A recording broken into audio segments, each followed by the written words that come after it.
Hello students, I am Dr. Manju Bala Yadav, Associate Professor in Chemistry, Government College कोटा। MSc sem 3 के physical organic chemistry paper का हम हैमंड्स postulate जो है उसको आज हम डिस्कस करेंगे। तो सबसे पहले हमें पता होना चाहिए कि हैमंड्स पोस्टुलेट में हमें क्या मतलब इंफॉर्मेशन मिल रही है। The activated complex most resembles the adjacent reactant, intermediate or product that it is closest in energy to as long as the energy difference between the transition state and the adjacent structure is not too large। तो अगर हम इसको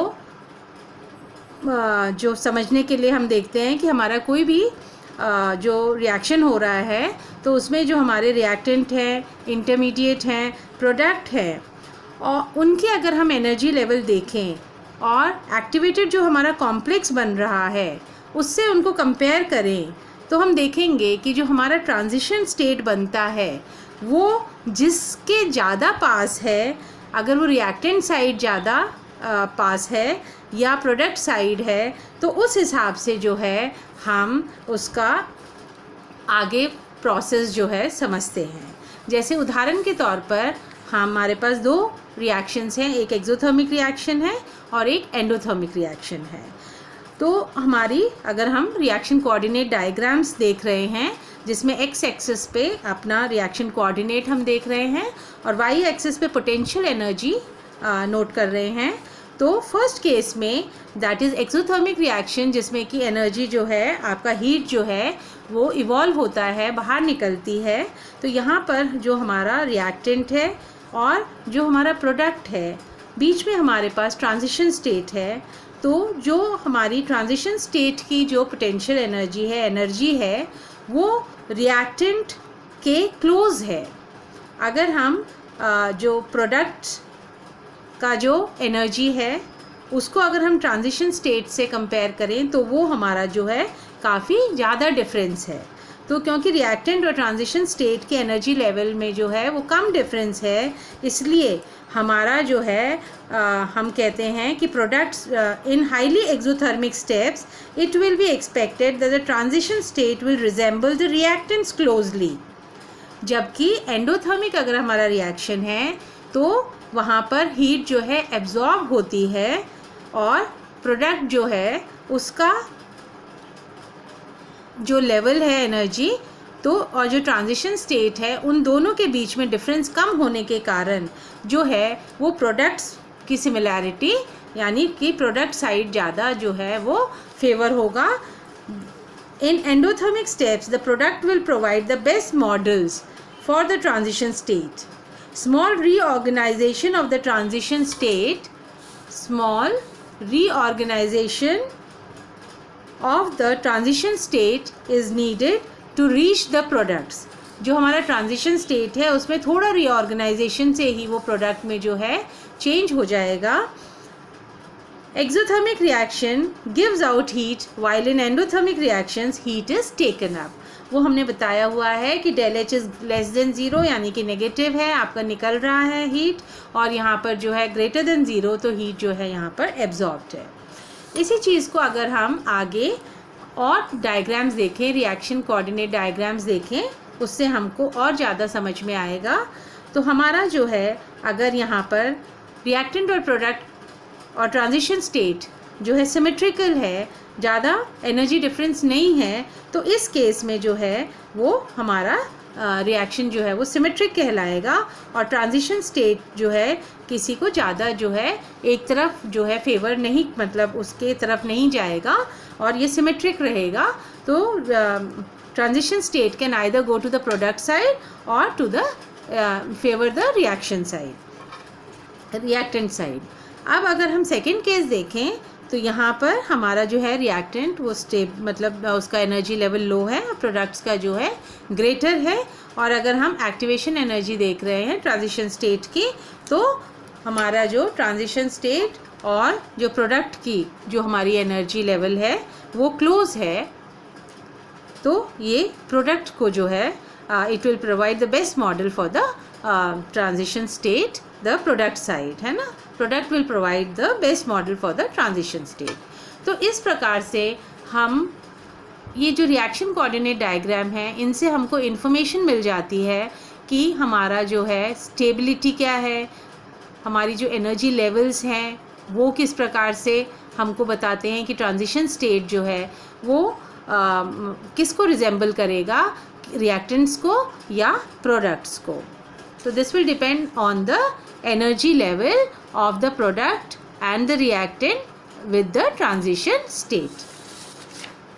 अब अगर हम और examples देखें of the reaction coordinate diagram, जहाँ पर अभी हमने जो कंसिडर किए वो केवल एक ट्रांजिशन स्टेट बन रहा था, पर अगर हम अदर एग्जाम्पल्स लें जिसमें 2 ट्रांजिशन स्टेट बन रहे हैं तो हम और चीज़ें थोड़ा सा इसमें समझ सकते हैं.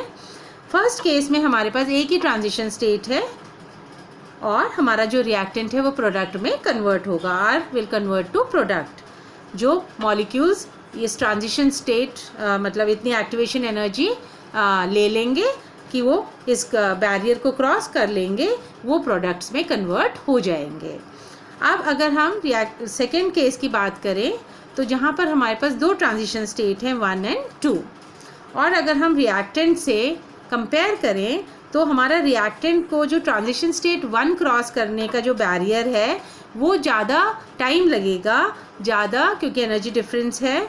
तो ये रेट डिटरमाइनिंग स्टेप होगा. हमें पता है कि rate determining step is the slowest step. So transition state 1 जो फर्स्ट स्टेप है that is the rate determining step, और सेकेंड जो there is greater barrier in going from reactant to the intermediate, so this is the rate determining step. I जो है वो intermediate state है, और एक बार जब reactant molecules इस barrier को क्रॉस करके intermediate बना लेते हैं फिर वो transition state 2 के थ्रू जो है products में convert हो जाएंगे. तो यहाँ पे R changes to the intermediate which changes to the product. अगर हम थर्ड केस देखें तो यहाँ पर हमारे पास जो है उसी प्रकार से जैसे सेकेंड केस में था, जो ये बैरियर है क्रॉस करने के लिए ट्रांजिशन स्टेट 1 वो ज़्यादा है, इसलिए ये रेट डिटरमाइनिंग स्टेप हो जाएगा हमारा जब रिएक्टेंट जो है वो किस में कन्वर्ट होंगे, इंटरमीडिएट में, और ट्रांजिशन स्टेट 2 जो है फिर उसके थ्रू जो है वो प्रोडक्ट साइड चला जाएगा. तो इस तरह से हम कहते हैं कि अगर हमारे पास ऐसे केसेस हैं जिसमें 2 ट्रांजिशन स्टेट्स हमको बन रही हैं, इंटरमीडिएट बन रहा है, तो किस प्रकार से जो है वो रिएक्टेंट्स जो है इंटरमीडिएट के थ्रू प्रोडक्ट्स में कन्वर्ट होते हैं. अब अगर हम कुछ एग्जाम्पल्स और देखें तो यहाँ पर हमारे पास जो है इनमें हमने देखा था स्टूडेंट्स कि जो हमारा इंटरमीडिएट बन रहा था उसका एनर्जी जो है काफ़ी हाई था, पर अगर अब हम दूसरे केसेस देखें जिसमें कि हमारा इंटरमीडिएट जो है वो काफ़ी लो एनर्जी वाला है, तो यहाँ पर रिएक्टेंट जो है transition state 1 then it reaches to the मतलब इस स्टेप के थ्रू वो इंटरमीडिएट बना रहा है और फिर सेकेंड स्टेप के थ्रू वो प्रोडक्ट्स बना रहा है. तो यही अगर एक्टिवेशन एनर्जी E1 है और this is the second activation energy that is E2, तो हम देखते हैं कि इंटरमीडिएट को वापस से रिएक्टेंट में जाने के लिए जो है वो कम बैरियर क्रॉस करना पड़ रहा है. तो this will be a reversible step. Reactant intermediate it can go back to the reactant side, so this is the equilibrium step, and then the intermediate it has to go to the product crossing a large energy barrier. So ये जो हमारा step है intermediate to product, ये हमारा rate determining step है. अगर हम second case देखें तो सेकेंड केस भी बिल्कुल इसी प्रकार से है. जो इंटरमीडिएट बना वो वापस से रिएक्टेंट साइड जो है वो क्रॉस कर सकता है, कम एनर्जी उसको लग रही है और ये रिवर्सिबल स्टेप हो जाएगा. और जो सेकेंड स्टेप है वो आपका वापस से जो है लार्ज एनर्जी बैरियर क्रॉस करके इंटरमीडिएट को प्रोडक्ट्स में जाना है, तो ये रेट डिटरमाइनिंग स्टेप हो जाएगा. गति निर्धारक पद जो है वो यह हो जाएगा. अब बच्चों थर्ड जो केस है उसमें आप देख रहे हैं कि ज़्यादा डिफरेंस जो है वो रिएक्टेंट और प्रोडक्ट में नहीं है, है ना. और जबकि ट्रांजिशन स्टेट 2 जो है उसका जो E2 एक्टिवेशन एनर्जी है that is greater than E1, तो रेट डिटरमाइनिंग स्टेप तो आपका यही सेकेंड स्टेप हो जाएगा।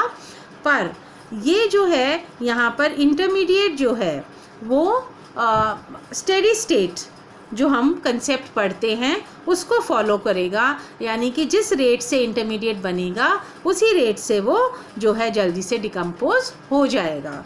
तो हम वापस से इनको देखें कि फर्स्ट केस में जो इंटरमीडिएट है उसको लेस एनर्जी चाहिए to go back to the reactant then to cross the barrier transition state to go to the product. So first step is reversible and second is the rate determining step.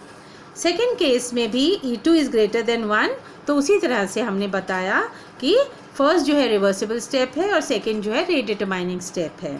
और third case में the second case in third case जो second transition state वाला जो step है that is the rate determining step, but as both the energies are comparable, दोनों जो transition states इनकी energies जो कंपेरेबल है for the intermediate to cross the barrier, so it is a case of steady state concept. तो इस प्रकार से हमने देखा कि किस प्रकार से हमारे पास जो रिएक्शन मैकेनिज़म्स होते हैं जब हम कॉम्प्लिकेटेड जो हमारे रिएक्शंस हैं उनको हम पढ़ते हैं जिसमें कि इंटरमीडिएट्स बनते हैं, सीधा रिएक्टेंट जो है प्रोडक्ट में कन्वर्ट नहीं होता, डिफरेंट इंटरमीडिएट्स बनते हैं, तो उनकी स्टडी के लिए हमको ये समझना बहुत ज़रूरी है। Thank you.